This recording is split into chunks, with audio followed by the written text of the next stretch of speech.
Então, sempre que nós lemos o Evangelho, nós concluímos dizendo: glória te seja dada, ó Senhor. Nós glorificamos a Jesus Cristo pela obra dele registrada nessas porções do Evangelho. Vamos proceder, pois, à leitura do Evangelho, pelo qual basearemos a nossa reflexão no Evangelho segundo Lucas, capítulo 18, versos 35 a 43. Está aí, e eu coloquei exatamente para chamar a atenção para a diferença no nosso louvor ao final da leitura. Ao aproximar-se Jesus de Jericó, um homem cego estava sentado à beira do caminho pedindo esmola. Quando ouviu a multidão passando, ele perguntou o que estava acontecendo. Disseram: Jesus de Nazaré está passando. Então ele se pôs a gritar: Jesus, filho de Davi, tem misericórdia de mim.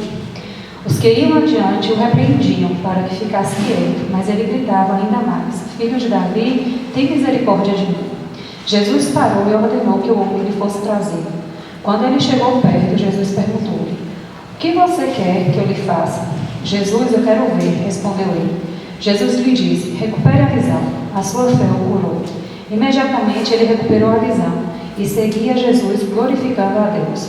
Quando todo o povo viu isso, deu louvores a Deus. Este é o Evangelho de nosso Senhor Jesus Cristo. Glória te seja dada, ó Senhor. Amém. Sentemos. Eu queria refletir, Deus colocou no meu coração para refletir nessa manhã com os irmãos sobre essa pergunta de Jesus a Bartimeu: que queres que eu te faça? Você já pensou na possibilidade de Jesus estar lhe fazendo essa pergunta hoje? Que queres que eu te faça? Amados, muitas pessoas vivem se lastimando, se maldizendo, aceitando a derrota como algo natural em sua vida e até aceitando essa realidade como vontade de Deus para elas. Todavia, nós sabemos que isso se constitui num equívoco absolutamente irrazoável. Não é esse o plano de Deus para a vida de ninguém. E a abordagem que eu quero fazer nessa manhã, vejam só, não se trata de teologia da prosperidade. Longe de mim, eu não abraço essa teologia. Trata-se de uma realidade bíblica. Maravilho-me, meus amados, com esse pequeno trecho da Sagrada Escritura. Esse episódio parece a princípio tratar de apenas mais uma das muitas curas que Jesus realizou enquanto esteve aqui. Mas se pararmos para refletir a seu respeito, veremos quão profundas riquezas o Senhor tem para nós nesta pequena porção do Evangelho, a começar do lugar onde o homem se encontrava. A palavra diz que Jesus estava chegando a Jericó. Ainda não havia entrado propriamente na cidade. Bartimeu, por sua vez, já tinha ouvido falar dele e de seus milagres. Portanto, sabia que só Jesus poderia curá-lo. Na sua condição de cego, estava fora da cidade, e fora da cidade vivia, pedindo esmolas. À margem da estrada e à margem da vida, totalmente alheio ao que acontecia na cidade. Ele era deixado de lado, era esquecido. Muitos o ajudavam, é verdade, mas o ajudavam com pequenas quantias em dinheiro. Não o ajudavam, contudo, ninguém jamais o ajudou a sair daquele lugar, a sair daquela situação. Na época de Jesus, os que tinham enfermidades e os que sofriam deficiências físicas eram vistos como amaldiçoados por Deus, por isso eram desprezados. As pessoas entravam na cidade, saíam da cidade e podemos imaginar que sempre passavam por aquele homem. Quantos já haviam passado pela vida de Bartimeu? Já eram comuns aos seus ouvidos os passos, a falação, o barulho das moedas caindo em seu boné roto e suado. Rousseau dizia que as obras de misericórdia e de caridade valem mais do que qualquer esmola. Porém, nem os criadores do bordão, nem Rousseau podem fingir não ver a realidade dos pobres e miseráveis pedintes de rua. Contudo, no dia em que Jesus passou, Bartimeu percebeu que algo muito diferente estava acontecendo. Amados, muitos de nós vivemos à margem da vida, à margem da nossa própria vida, mendigando qualquer coisa que as pessoas nos queiram dar: atenção, afeto, amor, respeito, diálogo. Sentados do lado de fora, percebemos a vida passando por nós e corremos o risco de não vivê-la. É possível que Jesus haja passado muitas vezes por nós, mas nossa cegueira não nos deixou ver, e nossos ouvidos estavam tão ocupados com outras coisas que não fomos capazes de ouvir a sua voz. Aquele homem percebeu algo diferente. Ainda não sabia que era Jesus, mas teve sua primeira atitude de fé, a curiosidade. A curiosidade de saber que algo diferente estava acontecendo fez com que ele saísse do seu lugar e perguntasse a alguém. E a resposta é Jesus de Nazaré que está passando. Animou de tal forma o coração daquele homem que não pensou duas vezes antes de começar a gritar: Jesus, filho de Davi, tem piedade de mim. A esperança tomou conta dele. Sabia que Jesus era o único que podia tirá-lo daquele lugar e daquela condição. Jesus era a promessa. E aquele cego, deixado à beira do caminho, entendeu isso. Era preciso agora, meus amados, interromper a marcha de Jesus e fazer com que ele o olhasse e o ajudasse. Gritar foi a maneira que ele encontrou para fazê-lo, visto que precisava atrair a atenção do passante. E aquele pobre homem, contra tudo e contra todos os que estavam à sua volta, tentando fazer-lhe calar, gritou, e gritou com todas as forças de sua alma. Gritou até que Jesus parou.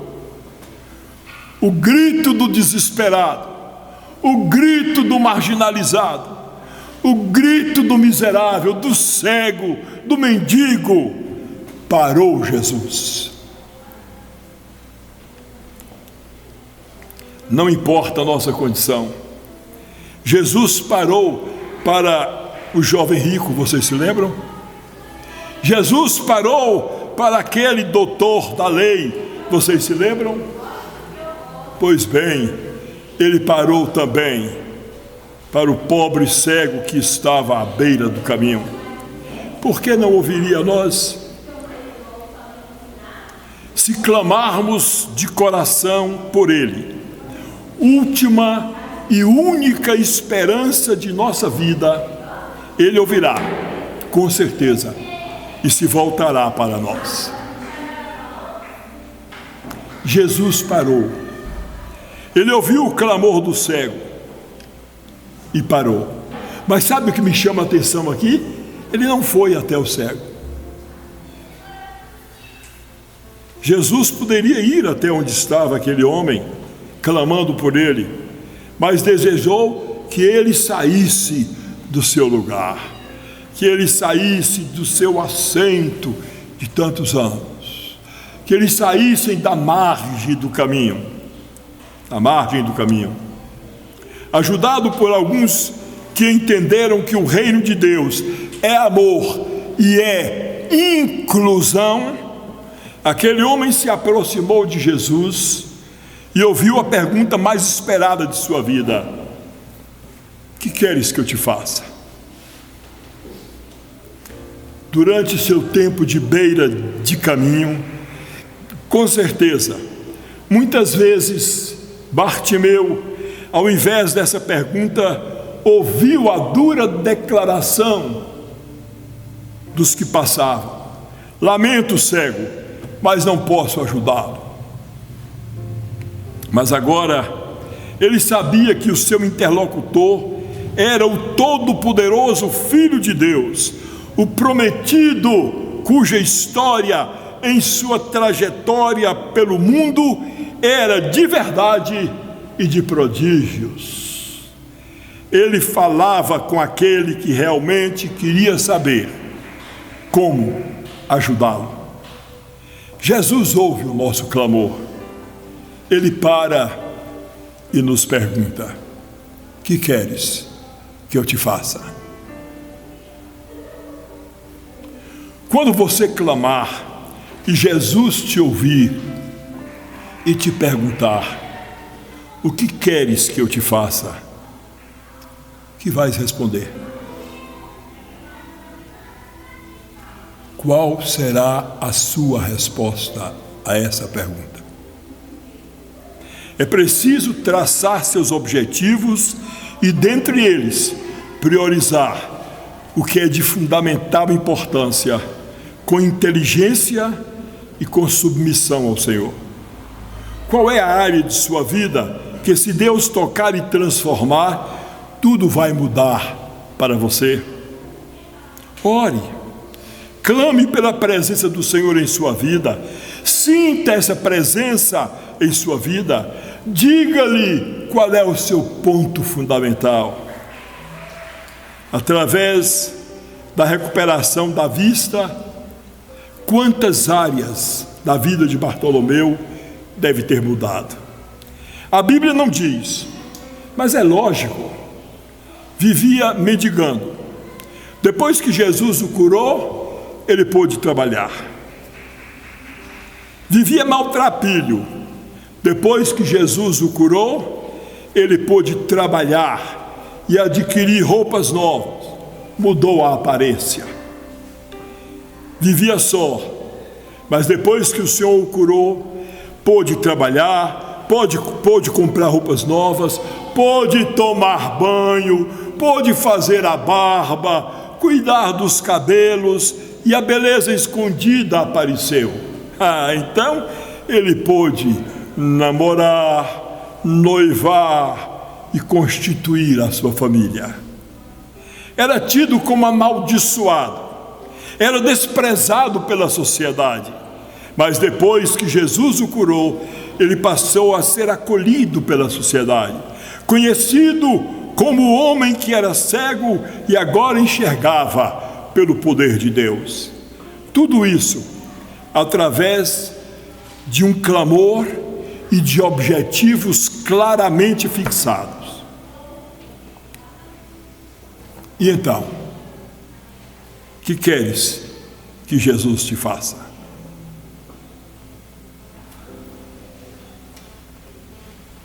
Esse momento da vida de Bartimeu me remete à experiência de Salomão.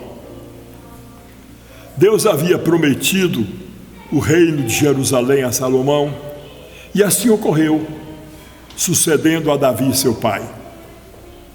Salomão sabia que estava dentro do caminho de Deus para ele, se esforçou no seu reino, Deus era com ele e Deus o engrandeceu sobremaneira. Você pode conferir isso no segundo livro das Crônicas, primeiro versículo do primeiro capítulo. O filho de Davi não tinha dúvidas dos sonhos de Deus a respeito dele. Sabia o que Deus esperava dele e esforçou-se em sua meta divina, ser rei. A obediência às expectativas de Deus a nosso respeito tem como resultado, meus irmãos, a atração da presença divina para nós, e como resultado somos exaltados e engrandecidos por Ele nessas atribuições. Se você está no caminho de Deus, se você se dispôs a adequar-se aos sonhos de Deus, se a sua atividade é o plano de Deus para a sua vida, fique absolutamente tranquilo, porque você será honrado, engrandecido e inspirado por Ele nessas atribuições.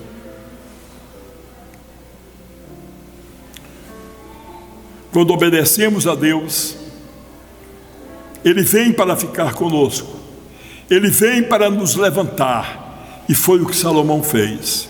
Não ficou com medo do irmão rival ameaçador ao trono, e nem assumiu o seu posto de qualquer jeito. Salomão se esforçou para reinar para Deus, e também reconheceu que era Deus quem o firmara como soberano do povo de Israel. Como consequência, a sua obediência, ao seu esforço dentro do ministério que Deus lhe dera, da sua fidelidade ao Pai, ele atraiu ao próprio Deus, que lhe apareceu, perguntando-lhe o que queria que ele lhe fizesse.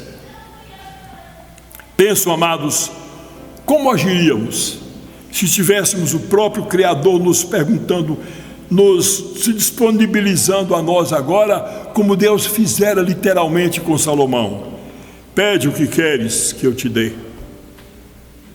Imaginem, exatamente como Deus falou a Salomão. Salomão não ficou clamando: Senhor, vem me socorrer. Salomão estava cumprindo o seu desiderato, o seu ministério, com quebrantamento e humildade diante de Deus. Deus, de tal maneira, se compungiu com a dedicação e a fidelidade de Salomão, que aparece a ele e diz: pede o que queres que eu te dê. O que haveria de fato no nosso coração? O que pediríamos? Riquezas? Bens?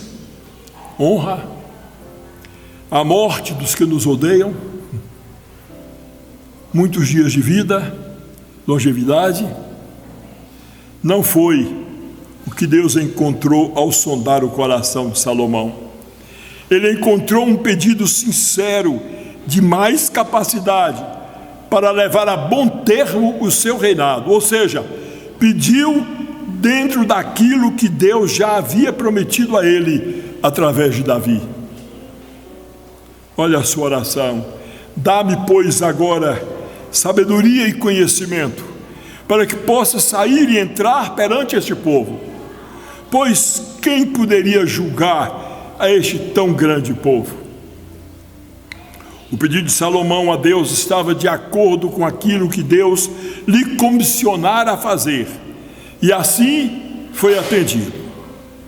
E Deus deu a Salomão sabedoria e muitíssimo entendimento, e largueza de coração, como a areia que está na praia do mar. 1 Reis 4, 29. Assim também foi com Bartimeu. Ele pediu: Senhor, que eu veja. Imaginem as consequências desse pedido. Curado, teria que sair da beira do caminho, não poderia mais mendigar, pois teria condições de trabalhar e assumir a própria vida. Consequência da cura, meus amados, anote isso: ter a responsabilidade de viver. Por isso, Jesus pergunta, Jesus quer saber se realmente aquele homem e nós hoje queremos receber a cura e com ela a responsabilidade de viver. Muitas pessoas se afastam de Jesus porque Ele é um Deus que traz a vida, mas que nos dá a responsabilidade de vivê-la.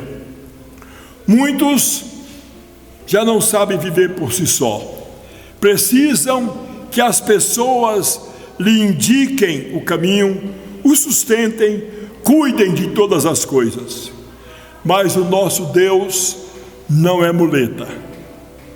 O nosso Deus não é secretário de ninguém. Ele é o nosso Deus. Ele nos cura para que, vencidos os óbices, assumamos a nossa vida. Mais que uma cura física, Jesus entendeu que aquele homem queria uma cura espiritual. Não só queria ver o mundo, as coisas, mas queria ver o que estava acontecendo no mundo. E o que estava acontecendo no mundo, meus irmãos? O que estava acontecendo era o estabelecimento do reino de Deus. Jesus estava estabelecendo, plantando o reino de Deus entre nós. E então, ele quis participar desse reino. Por isso, curado, andava à frente do Senhor, louvando e atraindo os olhares para Jesus. Aquele que estava à beira do caminho, agora se torna povo de Deus, com aqueles que já haviam sido levantados por Jesus e se punham com ele a caminho.